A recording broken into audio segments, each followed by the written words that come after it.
नमस्कार।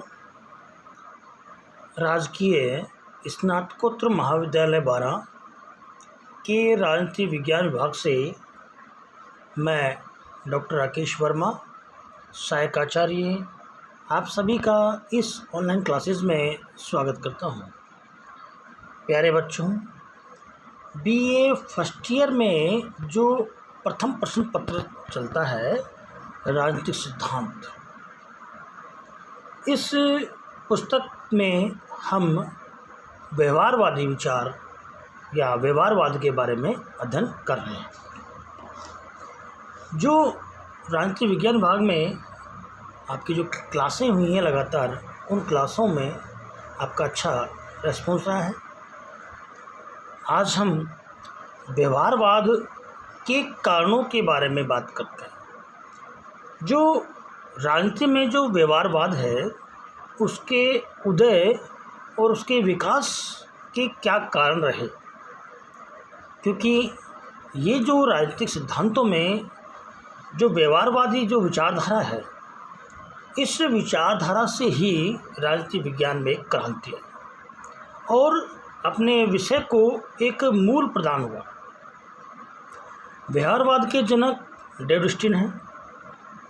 इन्होंने व्यवहारवाद राजनीतिक व्यवहार के अध्ययन से राजनीतिक संरचनाओं, प्रक्रियाओं आदि के बारे में वैज्ञानिक व्याख्याएं विकसित करना चाहते थे। जो परंपरागत राजनीति विज्ञान था,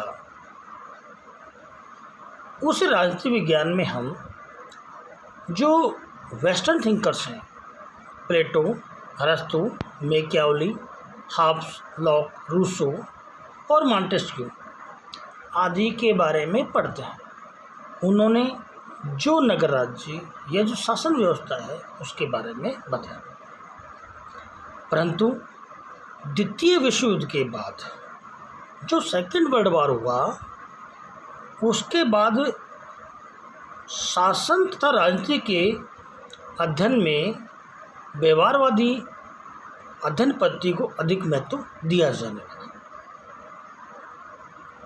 यह अध्ययन पद्धति 20वीं शताब्दी की एक महत्वपूर्ण देन है, जिसे विकसित करने का श्रेय जो अमेरिका की शिकागो विश्वविद्यालय है, अमेरिका का जो शिकागो विश्वविद्यालय है, उसका जो पॉलिटिकल साइंस डिपार्टमेंट है, वहाँ से इस व्यवहारवाद की चिंगारी छूटी। आज हम व्यवहारवाद के कारणों के बारे में बात करते हैं। पहला है परंपरागत अध्ययन पद्धतियों के प्रति असंतोष। जो परंपरागत राजनीति विज्ञान में, राजनीति शास्त्र में जो अध्ययन पद्धतियाँ अपनाई जाती थी, उससे असंतोष की भावना उत्पन्न होने लगी। निराशा हुई हमें कि हम वही पढ़ रहे हैं, वही पढ़ा रहे हैं जो चला आ रहा है। हमने हमारे विषय में कोई परिवर्तन नहीं किया, क्योंकि परिवर्तन करना समय के हिसाब से आवश्यक है। जब हम परिवर्तन करते हैं तो हमें नई मिलती है। अब आप उदाहरण देखिए कि आज से पहले जो नोकिया के जो फ़ोन हुआ करते थे, कीपैड फ़ोन, उस कीपैड ने कितना व्यापार किया। उसके बाद जब एंड्रॉयड का ज़माना आया और ये जो मीडिया में चेंजिंग आया, उसके आधार पर नोकिया ने उस समय कोई परिवर्तन नहीं किया, तो वो पिट गया। मार्केट में नए फ़ोन आने लगे। इसी प्रकार यदि हम हमारे सब्जेक्ट में कोई नवीनता नहीं लाते हैं, तो हमें उसमें उदासीनता महसूस होने लगती है, उसके प्रति असंतोष महसूस होने लगता है। जो राजनीतिक शास्त्र की जो परंपरागत अध्ययन पद्धतियाँ हैं, उसमें असंतोष लगता है। जो विचारक हैं, उनका कहना था कि परंपरागत पद्धतियों से राजनीतिक जीवन की वास्तविकता का चित्र हमारे सामने स्पष्ट नहीं होता है, क्योंकि परंपरागत राजनीति विज्ञान में वही चीज़ पढ़ाई जाती थी। राज्य के कार्य क्षेत्र या राज्य के अन्य जो अंग हैं, हम बार बार उसको पढ़ें। हमें उसमें व्यक्ति के वास्तविक व्यवहार और उस संस्था की कार्यप्रणाली का यदि हम अध्ययन नहीं करते तो किसी काम का नहीं हमारा अध्ययन। जो हमारे थिंकर्स थे, विचारक थे, उनका कहना था कि जो असंतोष का कारण क्या कि राजनीतिक शास्त्रों ने देखा कि शासन के नीति निर्माण एवं उनके निर्धारण के स्तर पर वैज्ञानिकों, जो राजवैज्ञानिक थे, राजनीतिज्ञों एवं राजनेताओं को जो सम्मान जन स्थान दिया जाता था वो द्वितीय महायुद्ध के बाद नहीं दिया जाने लगा।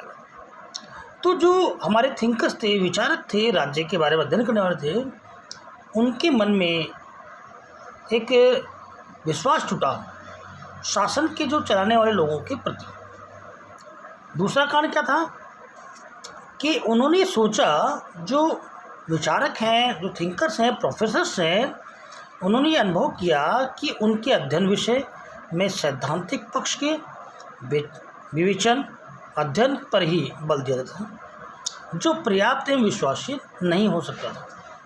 साथ ही सैद्धांतिक पक्ष यथार्थ शासन की प्रक्रिया में महत्वपूर्ण अंतर एवं विषमता को पाया गया। तीसरा तो ये था कि दो महायुद्धों के बीच के काल में फांसीवादी, नाजीवादी और प्रजातिवादी, एकाधिकारवादी प्रवृत्तियों के उदय और विकास एवं लोकप्रियता के कारणों के अंदर विश्वसनीय तर्क तथा निदान परंपरागत प्रवृत्ति से संभव नहीं था। जो प्रोफेसर्स थे उन्होंने पाया कि राजनीतिक क्रिया प्रक्रिया तथा व्यवहार की सम्मतता को अनदेखा करने से राजनीतिक वास्तविकता का ज्ञान सीमित होना स्वाभाविक है।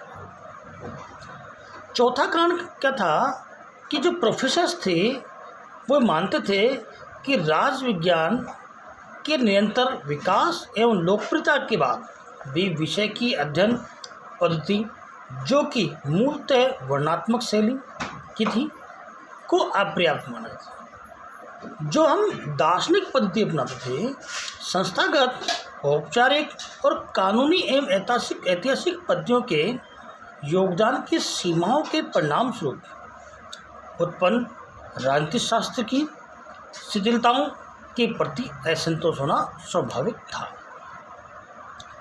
पांचवा मानते थे कि जैसे प्राकृतिक विज्ञानों तथा समाजशास्त्र के विकसित प्रक्रिया के फलस्वरूप नवीनतम एवं विश्वसनीय पद्धतियों और तकनीकों के प्रति जिज्ञासा उत्पन्न हुई, जबकि राजनीतिक शास्त्रियों ने इस क्षेत्र में भी अपने आप को पिछड़ा पाया।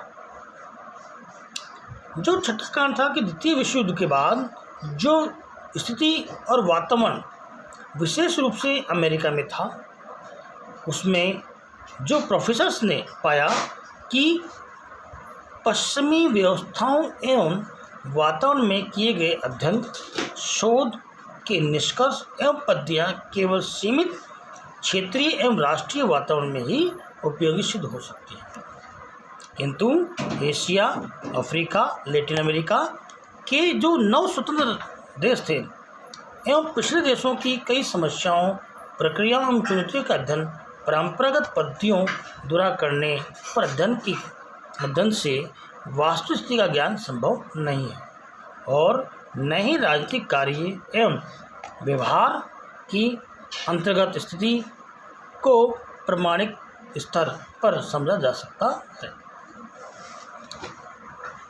अगला, अन्य समाज विज्ञानों से प्रेरणा। राजनीतिक विज्ञान अपने वजूद को बनाने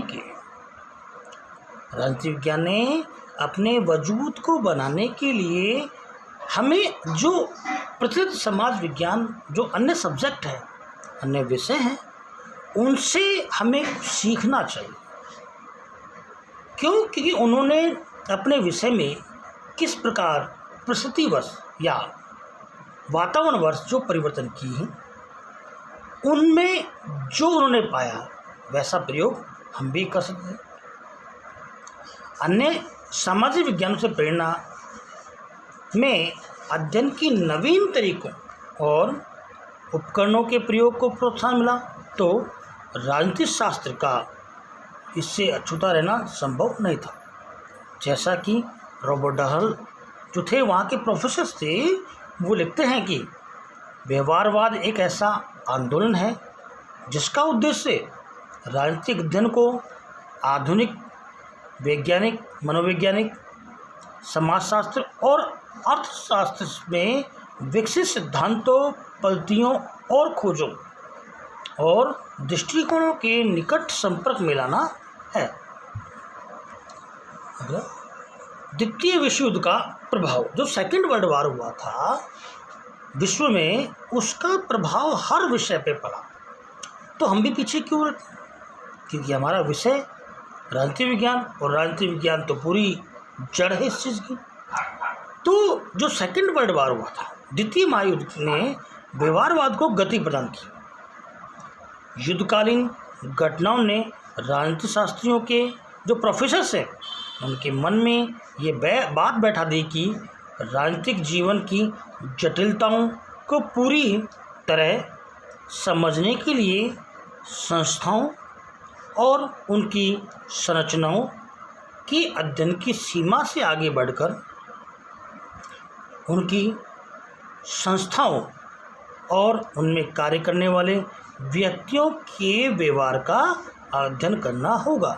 मतलब जो संस्थाएं हैं, जो ऑफिस है, जैसे हम बात कर रहे हैं कि विधानसभा में चलते हैं, तो एक विधानसभा होगी, उसमें ये लोग होंगे, ये तो हम पढ़ रहे हैं, मगर उस विधानसभा में होने वाली कार्यप्रणाली या वो जो कानून बनाए जाते हैं, जो विधायिका है उसमें जो कानून बनाते हैं, उसकी प्रक्रिया का और किन कानूनों से कौन से कानून बनाए जाते हैं उसका अध्ययन में करने के लिए उस संस्था का मैं अध्ययन करना चाहिए। क्योंकि वास्तविकता तो यही है, भाई संस्था बन चुकी है, विधानसभा है बन चुकी, लोकसभा है बन चुकी, संसद है बन चुकी।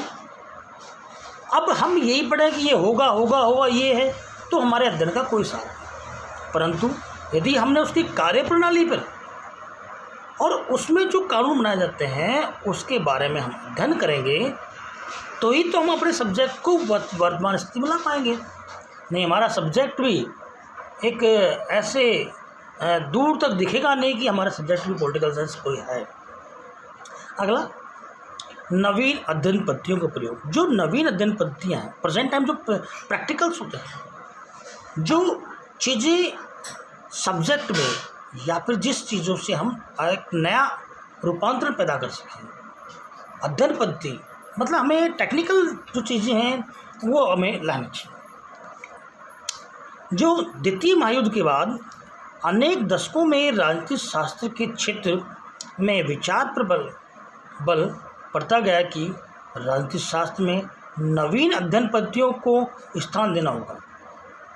परीक्षण उपकरणों, सर्वेक्षण पद्धतियों, सांख्यिकीय विश्लेषणों, गणितीय प्रारूपों, निदर्शन सर्वेक्षण जैसी पद्धतियों और विधियों के बढ़ते हुए प्रयोग ने राजनीतिक व्यवहार के अध्ययन को वस्तुनिष्ठ बनाकर व्यवहारवाद का पोषक सहज कर लिया है।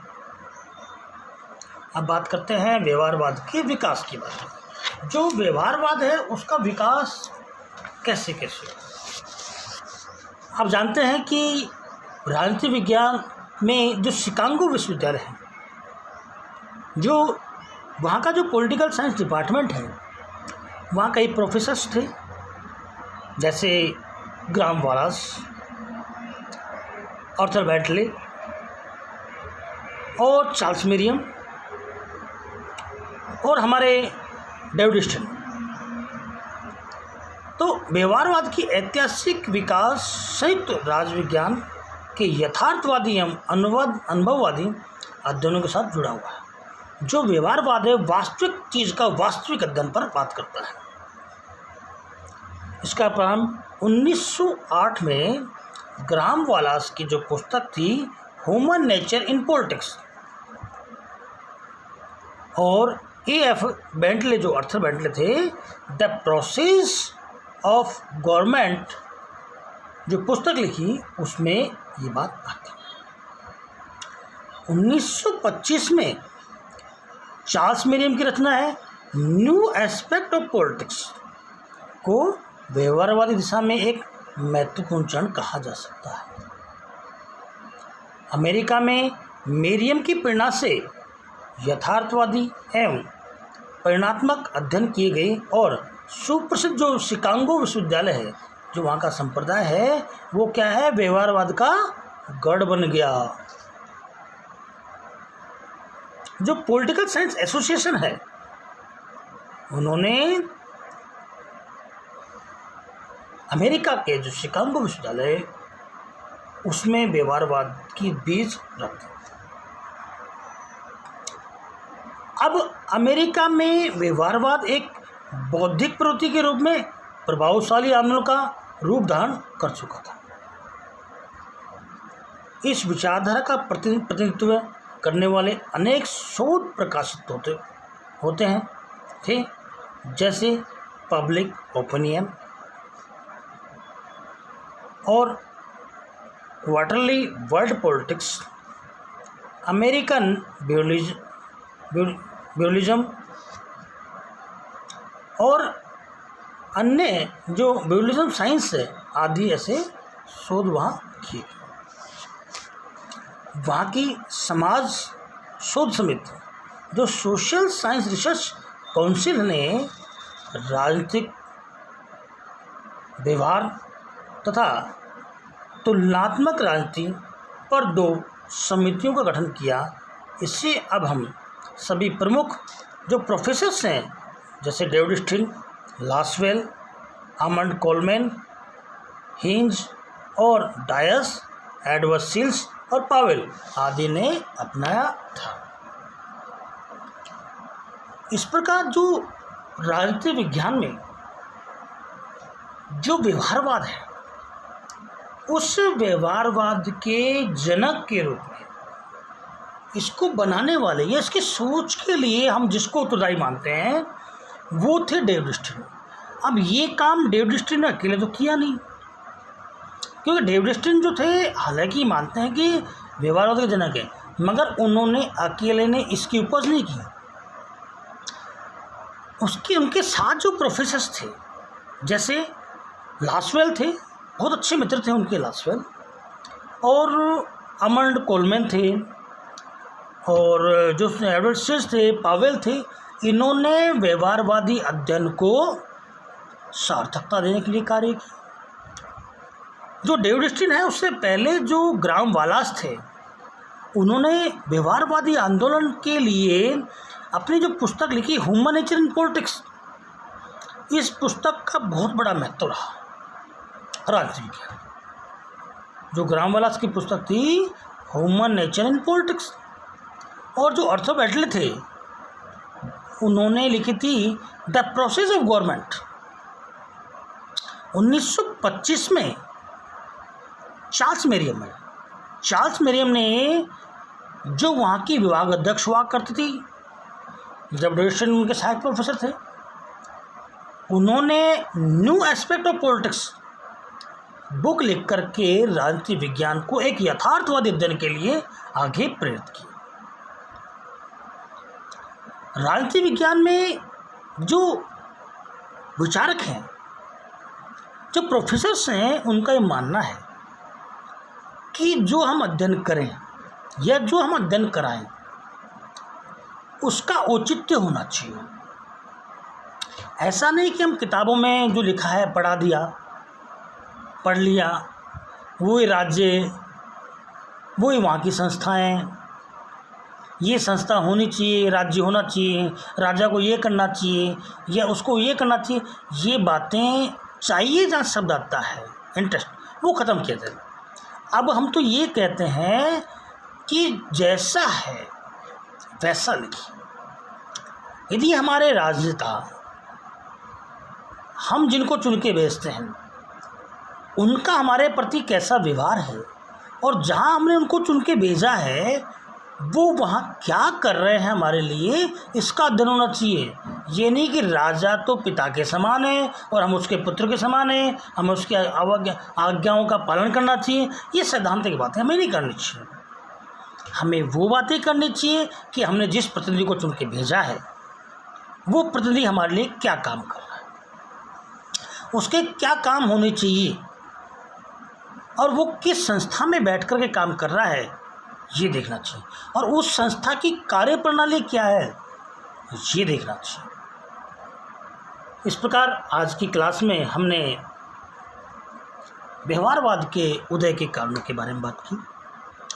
अगली क्लास में हम आपसे फिर रूबरू होंगे, व्यवहारवाद के बारे में बात करेंगे और इस कॉन्सेप्ट को हम कंसल्ट करें। सभी का इस ऑनलाइन क्लासेस में धन्यवाद। अगली कक्षा में आपसे पुनः मुलाकात होगी इसी प्लेटफॉर्म पे, जब तक एक कोरोना रहेगा। और सभी अध्ययन करें, कोरोना वायरस से बचे रहें। परीक्षाएं होंगी और होनी भी चाहिए। क्यों?